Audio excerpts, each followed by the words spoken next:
ಜನವರಿ ತಿಂಗಳು ಕಟಕ ರಾಶಿಯವರಿಗೆ ಭಾವನಾತ್ಮಕವಾಗಿ ಬಹಳ ಗಂಭೀರವಾಗಿದ್ದ ಸಮಯ. ಅನೇಕರು ಒಳಗಿನಿಂದ ಹೆಚ್ಚು ಯೋಚನೆಗಳಲ್ಲಿ ಮುಳುಗಿದ್ದರು. ಮನೆಯ ವಿಷಯಗಳು, ಸಂಬಂಧಗಳು, ಹಳೆಯ ನೆನಪುಗಳು ಮತ್ತು ಭವಿಷ್ಯದ ಬಗ್ಗೆ ಆತಂಕಗಳು ಮನಸ್ಸನ್ನು ಹೆಚ್ಚು ಕಾಡಿದ್ದವು. ಕೆಲವರಿಗೆ ಕುಟುಂಬದ ಒಳಗಿನ ಅಸಮಾಧಾನಗಳು ಹೆಚ್ಚು ಸ್ಪಷ್ಟವಾಗಿ ಕಾಣಿಸಿಕೊಂಡವು. ಇನ್ನು ಕೆಲವರು ಕೆಲಸದಲ್ಲಿ ಮನಸ್ಸು ತೊಡಗಿಸಿಕೊಳ್ಳಲು ಕಷ್ಟಪಟ್ಟರು. ಭಾವನೆಗಳು ಹೆಚ್ಚು ಉಕ್ಕಿ ಬಂದ ಕಾರಣ ಕೆಲ ನಿರ್ಧಾರಗಳು ಹೃದಯದ ಆಧಾರದ ಮೇಲೆ ತೆಗೆದುಕೊಳ್ಳಲ್ಪಟ್ಟವು. ಜನವರಿಯಲ್ಲಿ ಅನೇಕ ಕಟಕ ರಾಶಿಯವರು ತಮ್ಮ ಜೀವನದ ಸ್ಥಿತಿಯನ್ನು ಆಳವಾಗಿ ಪರಿಶೀಲಿಸಿದರು. ಅದು ಕೆಲವೊಮ್ಮೆ ನೋವನ್ನು ತಂದರೂ ಅದೇ ಒಂದು ರೀತಿಯ ಆತ್ಮಪರಿಶೀಲನೆಯ ಸಮಯವಾಗಿತ್ತು. ಫೆಬ್ರವರಿ ತಿಂಗಳು ಕಟಕ ರಾಶಿಯವರಿಗೆ ಸಂಪೂರ್ಣವಾಗಿ ವಿಭಿನ್ನ ಶಕ್ತಿಯನ್ನು ತರುತ್ತಿದೆ. ಈ ತಿಂಗಳಲ್ಲಿ ನಿಮ್ಮ ಮನಸ್ಸು ನಿಧಾನವಾಗಿ ಸ್ಥಿರತೆಯನ್ನು ಕಾಣಲು ಆರಂಭಿಸುತ್ತದೆ. ಜನವರಿಯಲ್ಲಿದ್ದ ಅತಿಯಾದ ಭಾವನಾತ್ಮಕ ಒತ್ತಡ ಕಡಿಮೆಯಾಗುತ್ತದೆ. ಚಂದ್ರಗ್ರಹ ಕಟಕ ರಾಶಿಯ ಅಧಿಪತಿ ಗ್ರಹವಾಗಿರುವುದರಿಂದ ಈ ತಿಂಗಳಲ್ಲಿ ಚಂದ್ರನ ಸ್ಥಿತಿಯ ಬದಲಾವಣೆ ನಿಮ್ಮ ಮನಸ್ಸಿನ ಮೇಲೆ ನೇರ ಪರಿಣಾಮ ಬೀರುತ್ತದೆ. ಫೆಬ್ರವರಿಯಲ್ಲಿ ಚಂದ್ರನ ಪ್ರಭಾವದಿಂದ ನಿಮ್ಮ ಮನಸ್ಸು ಹೆಚ್ಚು ಸಮತೋಲನಗೊಂಡಿರುತ್ತದೆ. ನೀವು ನಿಮ್ಮ ಭಾವನೆಗಳನ್ನು ಅರ್ಥಮಾಡಿಕೊಳ್ಳಲು ಮತ್ತು ನಿಯಂತ್ರಿಸಲು ಸಾಧ್ಯವಾಗುತ್ತದೆ. ಜನವರಿಯಲ್ಲಿ ನೀವು ಏಕೆ ಹೀಗೆ ಭಾವಿಸಿದ್ದೀರಿ ಎಂಬುದು ಈಗ ನಿಮಗೆ ಸ್ಪಷ್ಟವಾಗಲು ಆರಂಭಿಸುತ್ತದೆ. ಸೂರ್ಯಗ್ರಹ ಈ ತಿಂಗಳಲ್ಲಿ ನಿಮ್ಮ ಆತ್ಮವಿಶ್ವಾಸವನ್ನು ಹೆಚ್ಚಿಸುವ ಕಾರ್ಯವನ್ನು ಮಾಡುತ್ತದೆ. ಜನವರಿಯಲ್ಲಿ ಕೆಲವರು ತಮ್ಮ ಮೇಲೆ ನಂಬಿಕೆ ಕಳೆದುಕೊಂಡಿದ್ದರೆ ಫೆಬ್ರವರಿಯಲ್ಲಿ ಮತ್ತೆ ಆತ್ಮಸ್ಥೈರ್ಯ ಹೆಚ್ಚಾಗುತ್ತದೆ. ನೀವು ನಿಮ್ಮ ಅಭಿಪ್ರಾಯವನ್ನು ಹೇಳಲು ಧೈರ್ಯಪಡುತ್ತೀರಿ. ನಿಮ್ಮೊಳಗಿನ ಶಕ್ತಿಯನ್ನು ನೀವು ಮತ್ತೆ ಗುರುತಿಸುತ್ತೀರಿ. ಇದು ವಿಶೇಷವಾಗಿ ಉದ್ಯೋಗದಲ್ಲಿರುವವರಿಗೆ ಮತ್ತು ವ್ಯವಹಾರದಲ್ಲಿ ತೊಡಗಿರುವವರಿಗೆ ಬಹಳ ಉಪಯುಕ್ತವಾಗುತ್ತದೆ. ಜನರ ಮುಂದೆ ಮಾತನಾಡುವ ಸಂದರ್ಭಗಳು ಹೆಚ್ಚಾಗಬಹುದು ಮತ್ತು ಆ ಸಮಯದಲ್ಲಿ ನೀವು ನಿಮ್ಮ ಮಾತುಗಳಿಂದ ಪ್ರಭಾವ ಬೀರುವ ಸಾಮರ್ಥ್ಯ ಹೊಂದುತ್ತೀರಿ. ಧನಗ್ರಹದ ಪ್ರಭಾವ ಫೆಬ್ರವರಿಯಲ್ಲಿ ಕಟಕ ರಾಶಿಯವರಿಗೆ ಮಾರ್ಗದರ್ಶಕ ಶಕ್ತಿಯಾಗಿ ಕಾರ್ಯನಿರ್ವಹಿಸುತ್ತದೆ. ಗುರು ಎಂದರೆ ಜ್ಞಾನ ಮತ್ತು ವಿವೇಕ. ಈ ತಿಂಗಳಲ್ಲಿ ನೀವು ಮಾಡುವ ನಿರ್ಧಾರಗಳು ಹೆಚ್ಚು ಪರಿಪಕ್ವವಾಗಿರುತ್ತದೆ. ಜನವರಿಯಲ್ಲಿ ಭಾವನೆಯ ಆಧಾರದ ಮೇಲೆ ತೆಗೆದುಕೊಂಡ ಕೆಲವು ನಿರ್ಧಾರಗಳು ನಿಮಗೆ ಪಾಠ ಕಲಿಸಿರಬಹುದು. ಫೆಬ್ರವರಿಯಲ್ಲಿ ಆ ಪಾಠಗಳನ್ನು ಮನದಲ್ಲಿಟ್ಟುಕೊಂಡು ಮುಂದುವರಿಯುತ್ತೀರಿ. ಇದು ವಿಶೇಷವಾಗಿ ಹಣಕಾಸು, ಕುಟುಂಬ ಸಂಬಂಧಗಳು ಮತ್ತು ವೃತ್ತಿ ಸಂಬಂಧಿತ ವಿಷಯಗಳಲ್ಲಿ ಬಹಳ ಸಹಾಯಕವಾಗುತ್ತದೆ. ಶನಿಗ್ರಹ ಈ ತಿಂಗಳಲ್ಲಿ ನಿಮಗೆ ತಾಳ್ಮೆಯ ಪಾಠವನ್ನು ಮುಂದುವರಿಸುತ್ತಾನೆ. ಕೆಲವೊಮ್ಮೆ ಕೆಲಸಗಳಲ್ಲಿ ವಿಳಂಬ ಕಾಣಬಹುದು, ಆದರೆ ಅದು ನಿಮ್ಮ ಹಿತಕ್ಕಾಗಿ ನಡೆಯುತ್ತಿರುವ ಪ್ರಕ್ರಿಯೆ ಎಂಬುದನ್ನು ಅರ್ಥಮಾಡಿಕೊಳ್ಳಬೇಕು. ಶನಿ ನಿಮ್ಮನ್ನು ಒಳಗಿನಿಂದ ಬಲಿಷ್ಠರನ್ನಾಗಿ ಮಾಡುವ ಕಾರ್ಯ ಮಾಡುತ್ತಾನೆ. ನೀವು ಈ ತಿಂಗಳಲ್ಲಿ ಶಿಸ್ತಿನಿಂದ ಮುಂದುವರೆದರೆ ಮುಂದಿನ ತಿಂಗಳಲ್ಲಿ ಅದರ ಫಲವನ್ನು ಅನುಭವಿಸುವ ಸಾಧ್ಯತೆ ಹೆಚ್ಚು. ರಾಹು ಮತ್ತು ಕೇತುಗಳ ಪ್ರಭಾವದಿಂದ ಕೆಲವೊಮ್ಮೆ ಅಚಾನಕ್ ಯೋಚನೆಗಳು, ಅಸ್ಪಷ್ಟ ಭಾವನೆಗಳು ಮೂಡಬಹುದು, ಆದರೆ ಈ ಬಾರಿ ಅವು ನಿಮ್ಮನ್ನು ಗೊಂದಲಕ್ಕೆ ತಳ್ಳುವುದಕ್ಕಿಂತ ನಿಮ್ಮ ಒಳಗಿನ ಸತ್ಯವನ್ನು ಅರಿಯಲು ಸಹಾಯ ಮಾಡುತ್ತವೆ. ಫೆಬ್ರವರಿಯ ಮೊದಲಾರ್ಧದಲ್ಲಿ ನೀವು ಇನ್ನೂ ಜನವರಿಯ ಪ್ರಭಾವದಿಂದ ಸಂಪೂರ್ಣವಾಗಿ ಹೊರಬಂದಿರಲಿಲ್ಲ ಎಂಬ ಅನುಭವ ಕಾಣಬಹುದು. ಮೊದಲ ವಾರದಲ್ಲಿ ಕೆಲವು ಹಳೆಯ ವಿಚಾರಗಳು ಮತ್ತೆ ಮನಸ್ಸಿನಲ್ಲಿ ತೇಲಿಬರಬಹುದು.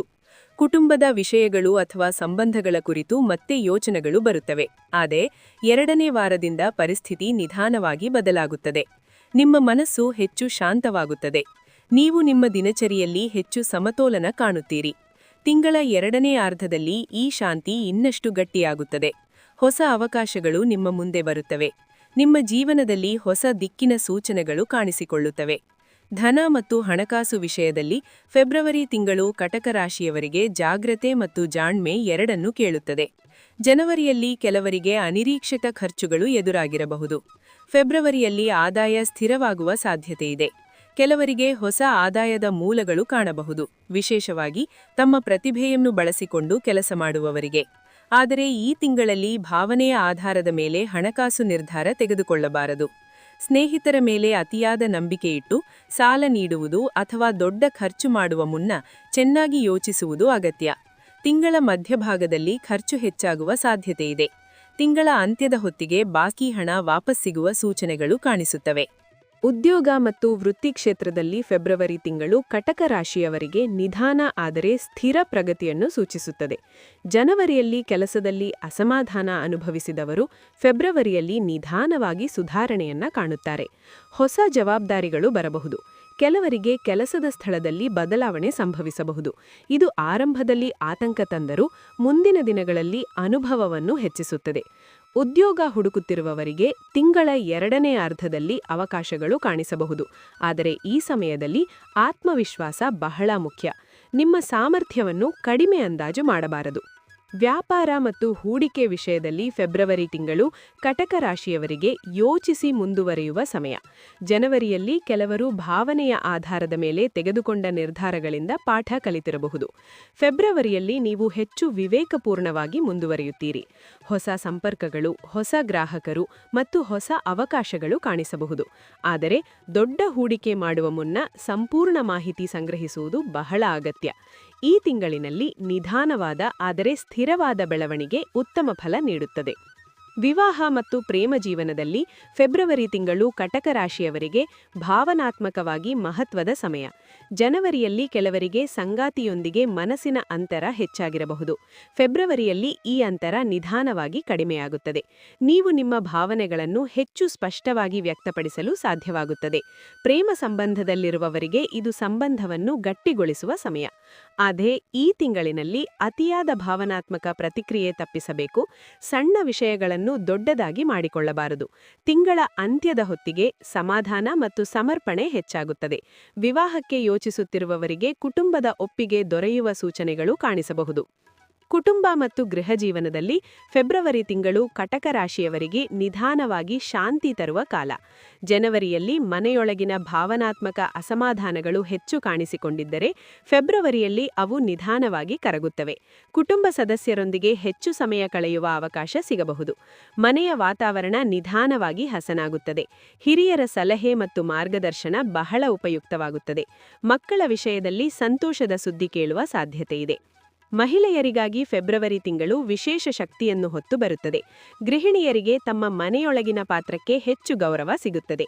ಕೆಲವರಿಗೆ ತಮ್ಮೊಳಗಿನ ಪ್ರತಿಭೆಯನ್ನು ಹೊರತರುವ ಅವಕಾಶ ಸಿಗಬಹುದು. ಉದ್ಯೋಗದಲ್ಲಿರುವ ಮಹಿಳೆಯರಿಗೆ ಈ ತಿಂಗಳು ತಮ್ಮ ಸಾಮರ್ಥ್ಯವನ್ನು ತೋರಿಸಲು ಉತ್ತಮ ಸಮಯ. ಆದರೆ ಕೆಲಸ ಮತ್ತು ಮನೆಯ ನಡುವಿನ ಸಮತೋಲನ ಕಾಯ್ದುಕೊಳ್ಳುವುದು ಬಹಳ ಮುಖ್ಯ. ಮಾನಸಿಕ ಒತ್ತಡವನ್ನು ಕಡಿಮೆ ಮಾಡಲು ಸ್ವಲ್ಪ ಸಮಯವನ್ನು ಸ್ವಂತಿಗೆಗಾಗಿ ಮೀಸಲಿಡುವುದು ಅಗತ್ಯ.